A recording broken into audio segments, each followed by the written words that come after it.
কুসংস্কারের বলি হলো ১৩ বছরের এক শিশু। সাপের কামড় দেওয়ার পরে হাসপাতালে না নিয়ে ওঝার কাছে নিয়ে যাওয়ায় মরতে হলো ১৩ বছরের শিশু মিনা বর্মনকে।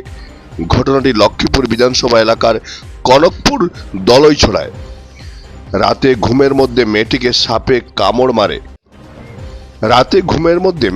সাপ কামড় মারে।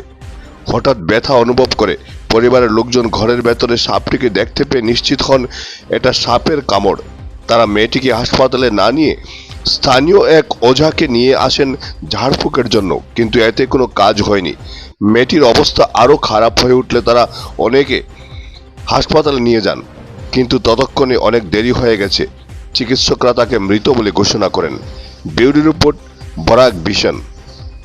সকাল 7টার সময় ঘুম থেকে উঠছে, সে সময় মানে কি কামড়াইছে ভাইয়া, মাই কি কামড়াইছে এইভাবে বেনা বেনা করে এইভাবে মানে কথা করতেছিলাম।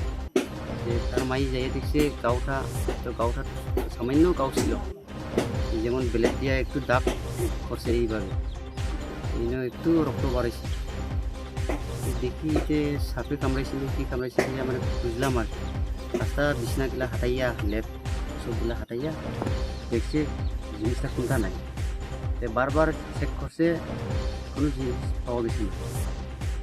তারপরে আধা ঘন্টা এরকম হয়ে উঠতাম যে মেয়েটা শর্ট করেছে, শরীরটা আস্তে শরীর বেন্না বেন্না করে, এই যে যোন জায়গা কামড়াইছে এই জায়গা তো বেন্না নাই, আস্তে শরীর বেন্না করে উঠে উঠে এইভাবে করছে। যে এটা মালিশ করা করি পুরো রেস্ট করা করিয়া ওই তারপরে থেকে একটা চকি রুম খরচেছিল। আর কিছু আইয়া মানে ওই যে তার বিছনা দিকে চেক করছে আর কি, জিনিসটা কি মানে সব চেক করে আর কি।